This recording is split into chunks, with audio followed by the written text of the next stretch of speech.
Next, from Chicago, Howard Tullman, the executive director of the Ed Kaplan Family Institute for Innovation and Tech Entrepreneurship, delivers an address at the City Club of Chicago explaining the goals of the new institute in a speech titled "The Factory of the Future: From Ideas to Invoices." This runs about 45 minutes. Let me tell you just briefly about the Ed Kaplan building, and it's an amazing structure. Just show you a couple of sort of images of what's going on. About 70,000 square feet, and the intention is, and it is in fact the first new academic building on the campus of IIT in about 40 years.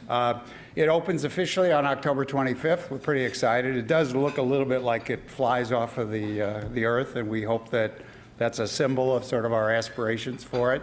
And by the way, nobody knows exactly what's going to go on there. So this is the famous bunch of blind people feeling an elephant slide, which is everybody thinks it's a little bit different. We think that it's going to be a hub, so it'll be central to the campus in terms of education and in terms of immersive experiences and hands-on learning.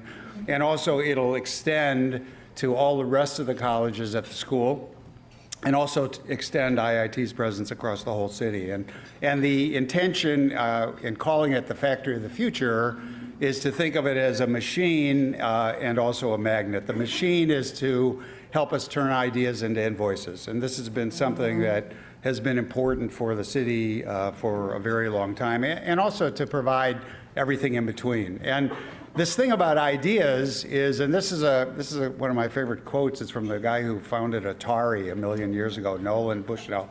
But it's really true. It's great to have ideas. I think everybody has ideas almost every single day.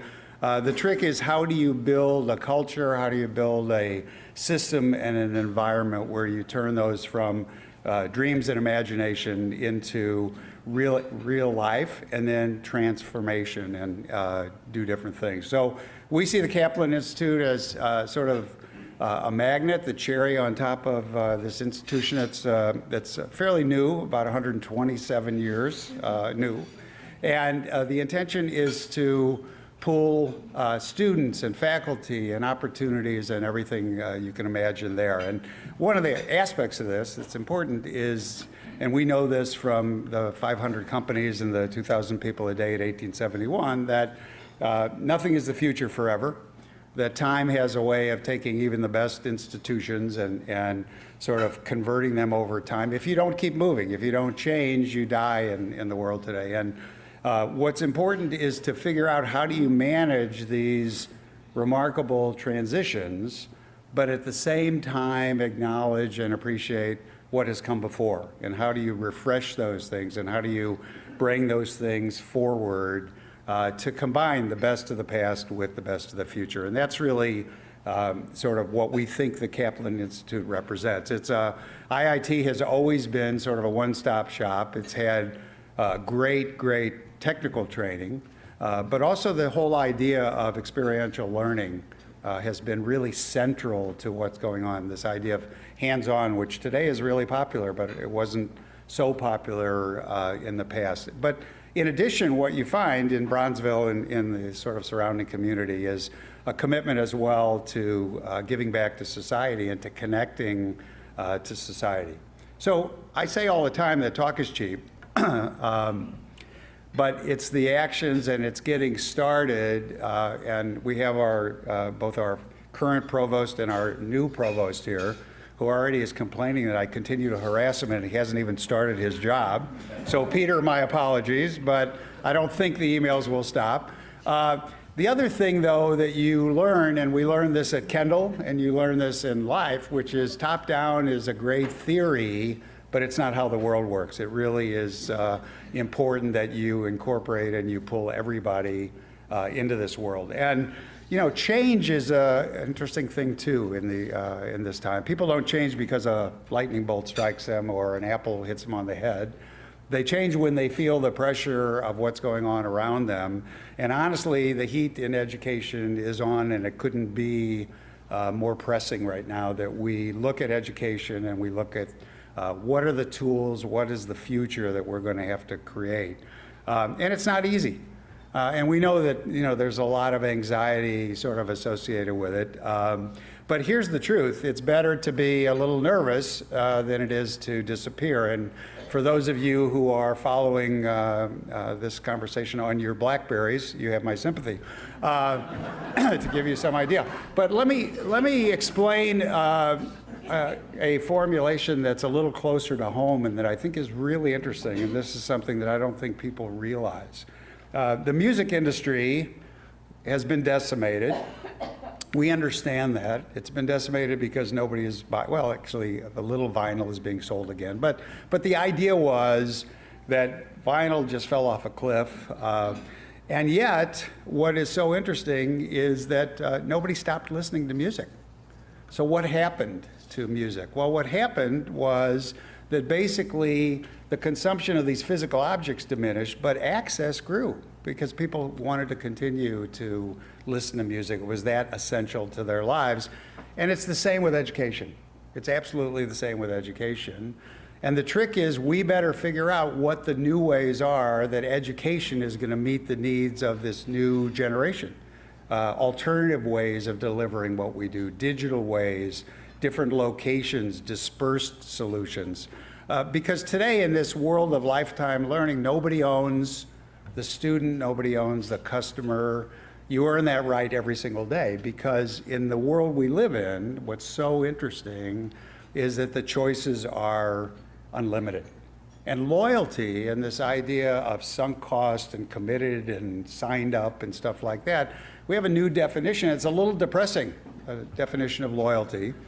It's basically, it says, I'm loyal until I see something better. Now that's until something better comes along. Now, that's not hard to sort of understand, but what's so interesting is it raises a different kind of obligation, which is we have to earn it. We have to actually deliver concrete results. We have to prepare, as Alan says all the time, we have to prepare these students for success in the future. It's not the grades they get in a given course. It's how are they going to do in the world and how are they going to have the skills that are going to be essential and critical to the future. So change is what we live with today. We call this autocatalytic. What that means is that the rate of change is such that every single change accelerates the next change coming down the pipeline.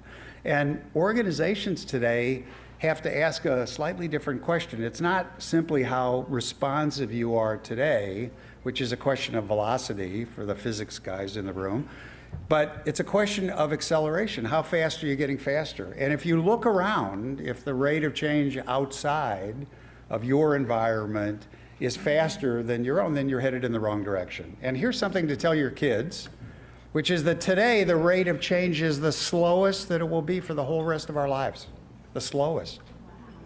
And that's how the world works today. And the thing that we learn in racing, the thing we learn in the real world, is that they don't wait for you, and neither does the world. And so we've got this amazing jewel of a campus. We have this opportunity, 15 minutes, from the loop.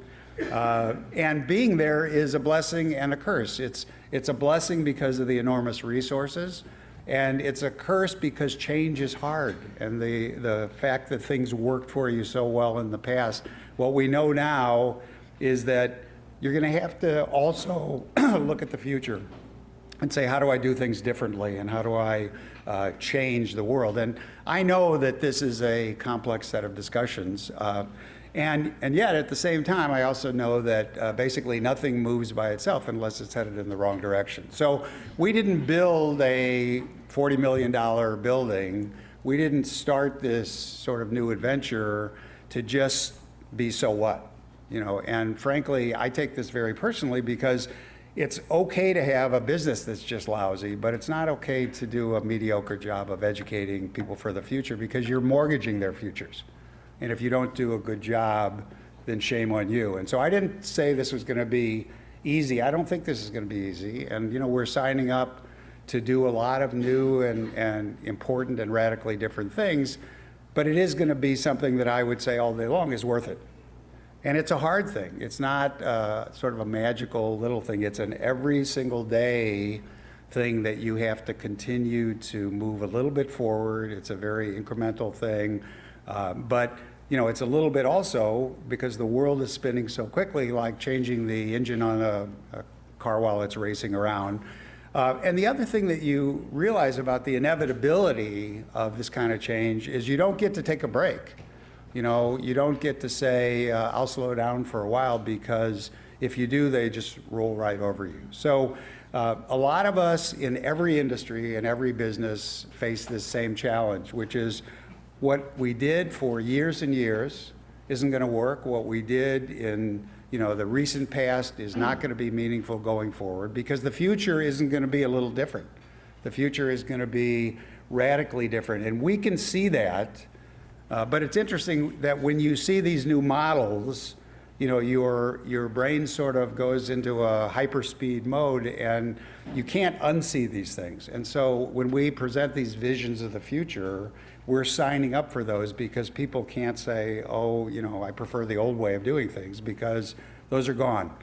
And I always like to give sort of a visual example of this issue of things you can see and can't unsee. So I'm going to show you something, and half of you, because your eyes read from right to left, are going to say, oh, I see what kind of animal this is.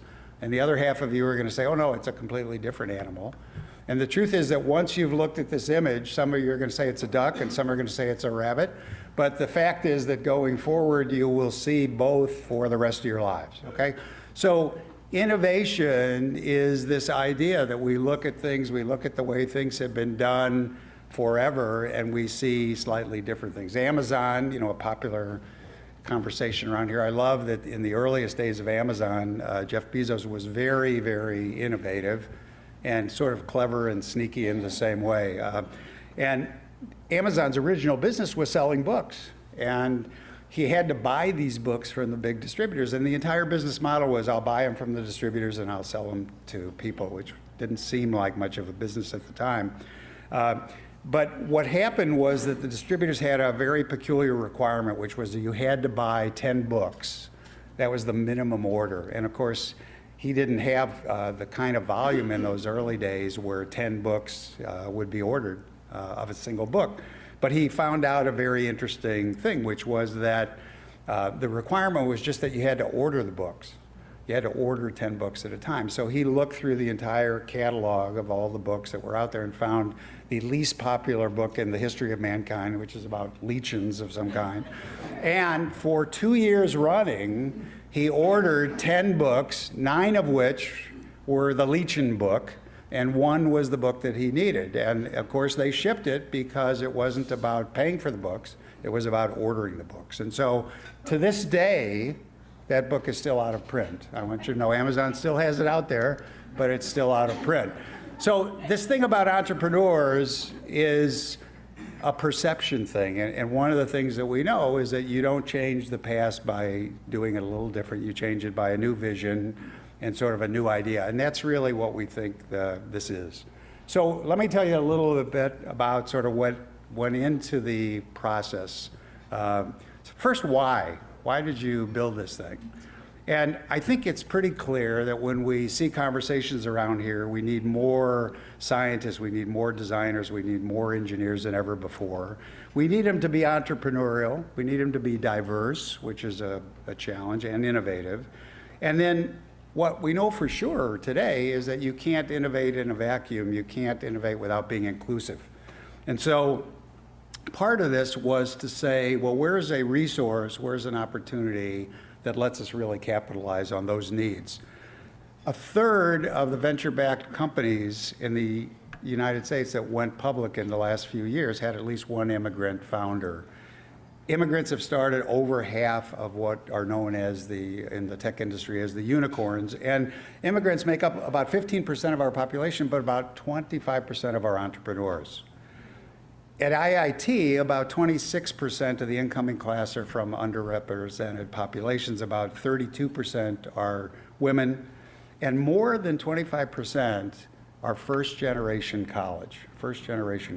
And this is really powerful because in bringing them in and in giving them a vision of a different kind of future, we have a group of people that are hungry, that are interested and passionate, that are hardworking, right around the corner. and available now. So all of the companies that are constantly coming to me and saying, gee, we wish we could get some diverse talent, get on the red line and take a little trip south, okay? And don't do it, by the way, because you're a good sport or a good Samaritan. Don't do it for some charitable reason. Do it because it's selfish, because you need smart, technically trained engineers and scientists. And that's what we have in this jewel. And we see the Kaplan Institute as being basically the front door of this opportunity. And if you don't think the world is changing, let me just tell you that it's changing, and it's changing really radically. And so if I look at your job and I can reduce it to a set of instructions, or if I say, gee, do that over and over again all day long, and I wish you do it really well, those jobs are doomed. Those jobs are doomed. Today, we reward knowledge more than ever before. And in fact, what we really reward is innovation and creativity and the idea of new things, because in this world of just looking sort of for traditional employees, they aren't going to cut it anymore. And so it's going to be a different future. So number one was, why did we build it? Number two was, where did we build it? In the middle of the first and only tech-centric university in the city, right smack in the middle. That's where we live. The new building is rising. And in a place where the first interprofessional programs, what we call the iPro programs, were begun, where experiential learning and immersive experiences and cross-disciplinary learning was central to the whole university's being. It was one of the core differentiations. And again, the Kaplan Institute is intended to bring together all of these different disciplines, because today, if you're talking about human-robotic interaction, or you're talking about any of these kinds of things, the silos don't work anymore. It's not a single discipline. You're going to have to bring together all these things. So in building it there, we took into account three things. We're literally looking at this future where we're training people for jobs that don't even exist, to use tools that we hope will be invented soon, and by the way, by our engineers and by our scientists, to solve problems that we're not even sure are problems today. And what we know for sure is that this is going to have to be across the disciplines. These are horizontal solutions, and that these silos are going to be too narrow to address the complexity of these new kinds of problems and programs. And lastly, that when you build an institute like this, where you bring together all these resources, you create a really peculiar and wonderful opportunity where you have access to the top talent, where you can recruit and build programs that create internships and apprenticeships and co-op opportunities, all of this. And the other thing that's important as well is, how do you attract the students? How do you attract these top students? And what we know is a couple of things. They want to work on important projects. They want to work with other talented people. And this is just beginning. And frankly, the next decade, the new businesses, the startup businesses that we see, are going to be driven by technical solutions, by engineers and scientists. At the heart of these things will be technology and innovation, and not, I'm sorry to say, services that help you brush your teeth. And as much as we are very supportive of the animal community, I don't think we need too many more dog and pet dating sites. So the thought is, what do you need, and what is the future going to look like? Well, it's going to be tech-centric. It's going to be STEM-centered. It's going to be all about manufacturing and building and creating new kinds of tools. And it's going to bring together the Internet of everything and all kinds of new realities and all of these different kinds of solutions, whether it's changing education or medicine or any of these different things. All of those are going to be obligations of the next 10 years of companies, because it's not going to be enough to just say, well, this is convenient or this is nice to have. It's going to be what is essential and really critical going forward. And so it can be a vast variety of different things. Machine learning, the machines are actually getting better than we are now at facial recognition. And if you think that it's easy to do facial recognition, let me tell you that the difference between the dog and the muffin is very challenging. And so this is just one of the areas where we think we have some real opportunities, and whether it's blueberry or raspberry doesn't really matter. All right, anyway, and so what do you build in a place like this? Well, you build the technologists of tomorrow, the entrepreneurial engineers, you build startup scientists and people that are going to be leaders. And then how do you build it? Well, you start with what you have, and we have an enormous start, and Ed Kaplan is here, and I want to thank Ed because he and his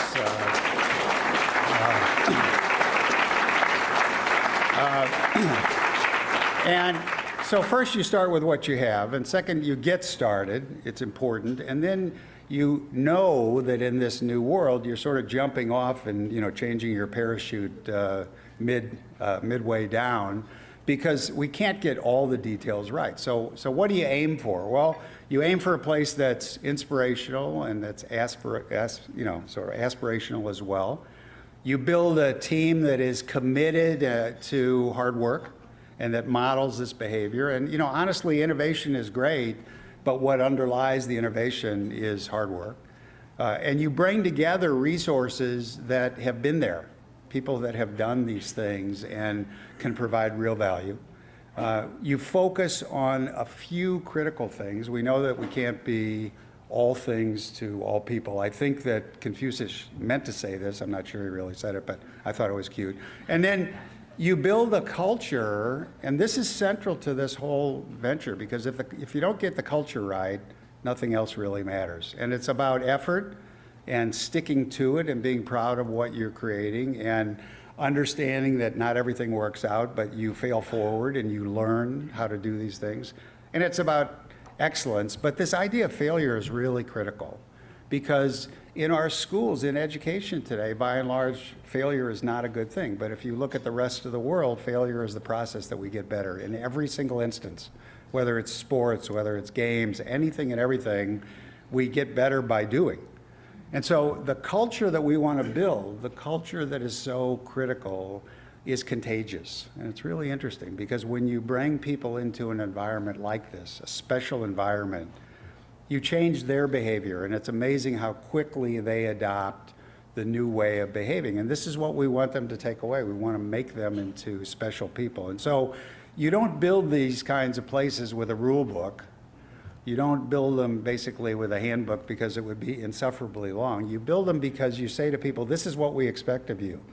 Go get it done. We can't tell you how to do it because those solutions haven't even been invented yet. So it's this idea of excellence, it's this idea of having standards and expectations that is part of the culture. And it's also a desire to shoot for tomorrow. Yesterday is behind us. We all understand that, but the goal is to have every student who leaves there saying, I understand that other people couldn't get this done, but that doesn't bind me. That doesn't make it impossible for me to be successful. And then you have to give them the skills that are going to matter tomorrow. And it's not going to be memorizing because of Google. It's not going to be doing things in the way that it used to be done. It's going to be, how do we make them into really entrepreneurial thinkers? How do we make them into people that are going to make a difference? And here's the most important single thing that we've discovered. When companies tell us about the most valuable employees, they're not the employees who have the answers. They're not the employees who have the answers. They're the employees who ask the tough questions, who are the thought provokers, the ones who are saying, why haven't we done it this way, or why can't we do it this way? And then lastly, it has to be a real business. And Ed reminds me of this every day. It has to actually pay for itself. It has to stand on its own two legs. And it can't be simply because people are rooting for you. I always say there's a difference between contributors and people who are really committed. The chicken, I think, makes a contribution, but the pig makes sort of a real commitment. And so in doing this, in building this kind of a place, it has to deliver real value to all of you, to everybody in this room. It has to make for great employees. It has to make for a real difference. And everybody can get to be a part of this, because what you discover is that vision is, again, contagious, and it attracts opportunities, and it attracts supports. And so we're very excited. We know it works. Let me tell you how it works. Just to give you an idea, when we survey IIT alums, their mid-career earnings are more than graduates from Northwestern, from Notre Dame, and from the University of Chicago. Pretty amazing. When we look at how transformational this place is, and if there's one thing that is really central to the vision here, it's when you can take thousands of folks who come from the lowest 20% of the income levels in this city, and you can end up in a process where they're in the top 20%, that changes their lives. And that's really important. And as I said, this idea and the way people keep score, we're number 2 across all of the metrics in highly selective colleges in changing lives. And that's really, really critical when you have the opportunity to have so many of these folks coming in and doing that. And then there's this little voice that says, how do you pay for it? Okay. Well, here's the good news. The good news is that innovation always pays for itself. And we're going to be building these kinds of solutions. I like to talk about JP Morgan. We have a law school. I pity the lawyers. So the new machines are in seconds doing what used to take hundreds of thousands of hours for the lawyers to do. We have companies now that are using phones to do collision estimating and sending that information. Allstate just recently eliminated all their drive-ins and about 500 adjusters. Today, that system in 3 days settles these losses instead of 3 weeks, 20 estimates a day instead of a couple. And it's important to understand this difference between invention and innovation. Invention is pretty costly. It's important. It's part of the sciences of discovery and everything else, but it's very expensive. Innovation is something that's immediately accessible, that has an immediate return, and it's about being modest in a way, doing things incrementally better, but continuing to do those. And Warren Buffett always says, you know, he would love to be a high jumper and jump over 7-foot high things, but he prefers to like step over 1-foot bars. So this thing is that innovation is a popular word. It's not so well understood. We think that we can help that. We can improve what people have come to understand about innovation. And there's a new way that you have to think about technology. And in doing that, it's not simply to say we're going to build systems that help us do what we've always done a little better. What it's really about is how can we use these new tools to do things that we never imagined were possible. And so we want to focus on those kinds of things, on solutions, incorporating design, and the Institute of Design is moving back to the campus and will be part of the Kaplan Institute. Couldn't be more excited about having all the resources in one place. And to apply those in important ways, and also to understand that you do this in a way that is a repeatable process and a very valuable process. So, you know, when we look out, people say all the time, you know, it is what it is. And we say, you know, the world actually isn't what it is. The world actually is what we make it. And so I don't have like a view that this is going to happen in 10 minutes. I don't think that's how the world works. But I think if we get started, that we can build something that will be remarkably valuable and important for the city, for the students, for the businesses in here, for everyone who's a part of it. And then I always have sort of this ultimate satisfaction of saying that even if you think it sucks today, come see me in a couple of years when your life has changed, and I'll remember you. So thank you very much.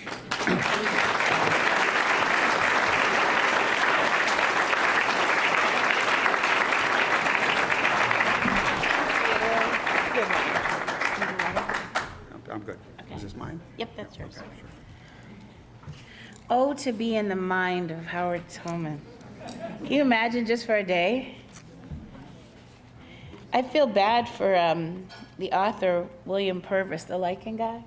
The books are still not sold. That's amazing. Amanda, Latrice, do we have any other questions? None? Really? Okay, just a few. Oh, I have some. Did you write yours down? Okay, well, write it. You have a couple of minutes to write it down. Okay. Your new building looks pretty rare.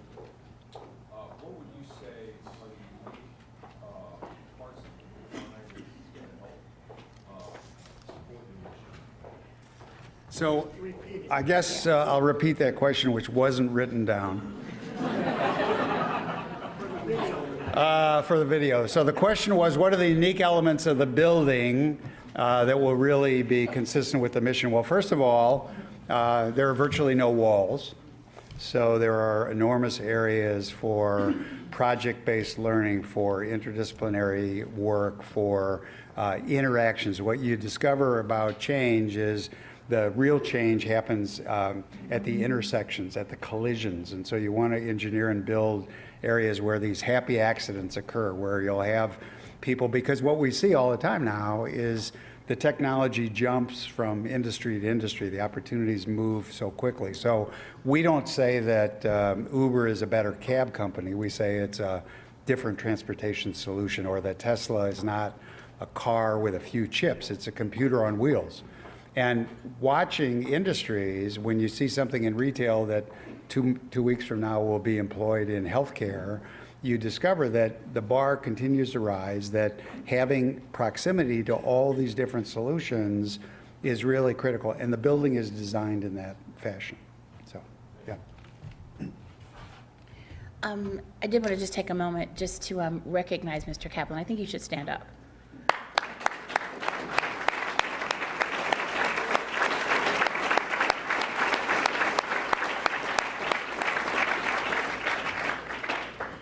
Okay, so this question is from Terry Lanier. Am I saying that name right? Lonier, okay. I did take French, actually. So, she is a member, and she's with a company called Chroma. How has the Chicago ecosystem changed since the time you joined 1871, and how will that impact your work at Illinois Tech? Okay. So we keep score, and Bob Rifkin is here, so he can tell me whether I get these numbers right or not. But we measure the last 6 years in a couple of ways in terms of the ecosystem of the city. The first is in terms of the tech sector, which has grown from about 2% of the Chicago economy to about 13%. That represents about 165,000 jobs. In addition, it represents about 9 million square feet of real estate in terms of the central business district. Chicago is really on the map. Now, there are no businesses that aren't tech-enabled in some senses, but it's really changed the conversation to one that is not simply about the coast, but that includes Chicago. In 1871 is now the #1 ranked incubator in the world. There are about 1,800 of those things, but we are #1 in the world. And it's important because I think people didn't think of Chicago. They thought of Chicago in a lot of ways, but they didn't think of it as a technology hub. Now, IIT is in fact a technology school, and so we think that the opportunity, the growth in all of these tech businesses is really important, again, for the vision that Alan has expressed, which is how do we empower these people to be successful in life, and the demand from those companies, every single one of which says, we need more engineers, we need more diversity, we need more entrepreneurial thinking, we need more innovation. We want to be the source for all of those things. So that's how IIT sees this really expansive economy in Chicago. The next question is from Ruth Warnema. She is a City Club member, and she's with the Neighborhood Capital Institute. Do you see tech growth issues impacted by unreliable power to data centers as a result to climate change, or because the capacity is not there? For example, the 350 East Cermak backup power is diesel? Right. Okay. So this is why I didn't have a cookie for dessert. Because I saw this question and I said, I have no idea of how to answer that. All I can say is a couple of things about that.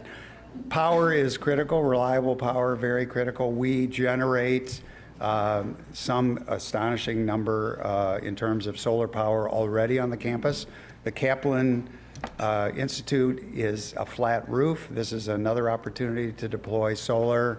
We think that this is part of the solution, the smart grid and all of the things that are going on. But on the technical aspects of that, I have no clue as to what or how to answer it.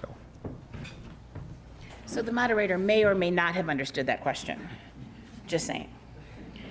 The next question is from David Radowitz.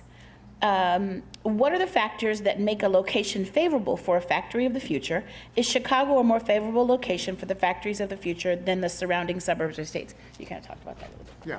So I think that for all the reasons that I said, I think it's favorable. But one of the things to really understand is that Chicago's economy overall is not single-threaded. Chicago has a ridiculously diverse thing where no sector is more than about 13%. And as a result, we can welcome almost any kind of business and create opportunities for them. If you were on the West Coast and you weren't in a media business or in certain other kinds of businesses, you would be in the wrong place. If you want to do a medical device business, maybe you go to Boston. If you want to do fashion or some aspects of finance, maybe you go to New York City. But what's so amazing about the Chicago economy is how robust it is across so many different areas, whether it's logistics or finance or all these different kinds of areas. So I think that it's a highly favorable thing. And the other thing that we're seeing is that we are a tremendously talented workforce. We're loyal, we stick around, we're seeing a boomerang effect, which is technology and engineers and scientists and startup entrepreneurs after 3 or 4 years on either of the coast are actually coming back to Chicago because standard of living, cost of living, the community elements are far more attractive. I mean, I think they are realistically understanding that it's difficult to think about how you would build a life on either of the coast as compared to here, especially if this is where you started. And so the moderator may or may not understand this question either. David Matineer is asking, you know, Jeff or Jack, I probably should have had you guys up here because I really don't understand this. Will you have a relationship with the UI Labs, DMD2? Yeah. Did I say that right? Yeah. Yes. There's a lot of T's and M's and Okay, and Goose Island, or will you do the same or different from them? Right, okay. Okay. So I think that the intention of the Institute is to be a launch pad that would be a feeder to the UI Labs, which is, by the way, University Industry Labs, not University of Illinois Labs, a feeder to 1871, a feeder to MHub, a feeder to all of the different incubators and environments that exist throughout the city. It's not intended to be exclusive. It's really intended to move projects along. And one of the visions that's really important is when a student does leave, they may leave to start their own business. We hope that some will. They may leave to be part of a team that has been very successful in working with corporations on projects while they were at school. Or they may just be and have a new set of these entrepreneurial skills and go and be employed in a traditional way at a traditional business. All of those outcomes are enhanced by this experiential learning idea and by sort of the education that they're going to get at the Kaplan Institute. So we would expect to be collaborative and cooperative with everything that's going on out there and to create sort of linkages. We work now, we have a huge conference coming up in, I want to say October, right, John? Where we're bringing together 200 or 300 different colleges, all of whom have entrepreneurial centers / incubator kinds of solutions to do sort of an exchange of best ideas and best practices and information sharing. And you know, IIT will be at the hub of that enterprise. And of course, that's one of the ways that we see these, the hub and spokes sharing everything that's going on across not only the city, but really across the country. Okay, so now we have more questions, what we'll have time for, so I'm going to go really quick. Ashvin Ladd wants to know, what do you read every day? Okay. Ashvin, I've asked you not to come to these luncheons anymore. So I read, you know, probably 5 or 10 different publications, and I read every evening. I read some sort of recreational reading, but all the journals and things like that. I think the biggest challenge about the flow of information is filtering and figuring out which few things you can, you know, reliably and sort of build into your routine. But it's hard to keep up. But we do, we do a lot of reading. So my friends at the Bronzeville Community Development Partnership say, do you know how excited the community is for you to be in Bronzeville and meet you at the intersections? If you don't, they're pretty excited. Yeah, we're excited. Yeah. We're excited. There are a ton of good questions, and we're not going to get to all of them, but this one's really good. Christine Camright? You know, if you leave, I don't always ask your question, but this is a really good one. So I'm going to ask it. From the Wright Foundation, what effect do you see the environment of anti-immigration on talent acquisition for what you've talked about today? So it's a huge issue. It's an issue for every university in terms of visas and in terms of incoming classes. It's, as I said before, immigrants and have been an essential part of the growth of the technology community, the growth of the startup community. So it's not good news, but on the other hand, it's not the only group that we can sort of serve and empower and make successful. And so we hope that there won't be like a standstill in terms of the influx, but I'm very encouraged. We just had a report that our undergraduate population for this coming fall is growing way more than we expected, and those are principally domestic students. So it's an interesting thing, and of course, they're from every walk of life and from every sort of economic strata. So it hasn't impacted us. I think that all of the visa issues are going to be significant for the tech community, but for the moment, we're pretty encouraged. There are so many good questions, and we just don't have time. There's a legislative question. There's one about UIC, the engineering campus. There's so much, but I guess we got to figure out a way to get you to answer these maybe sometime later. Okay.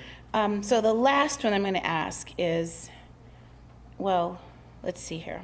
Is this from Charlie? Yeah, well, that's not the, we're going to ask two more, because Dr. Mangini wants to know what degree programs will be offered in conjunction with the activities at the KI. And then there's one more. So this is not intended to be, its own enterprise in terms of degrees. It's intended to be sort of additive and supplementary to all of the existing programs and things. Now, having said that, hopefully the faculty and all of the folks, the new provost, will help develop new programs and new certificates. There's a tremendous demand at the graduate level for certifications across a lot of these new technology areas.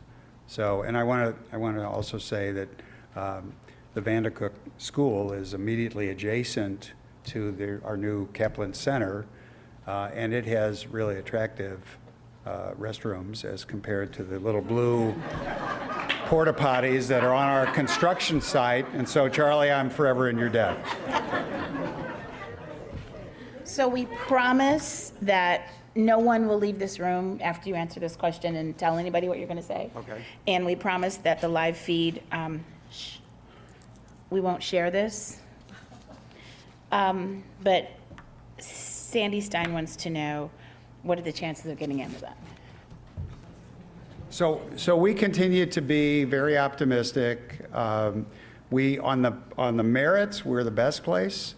My own view is if there's a different consideration that enters into it, it may be that the largest existential threat to Amazon is political and regulatory, and so it may very well be that they locate in the environs of Washington, D.C. for a lot of different reasons.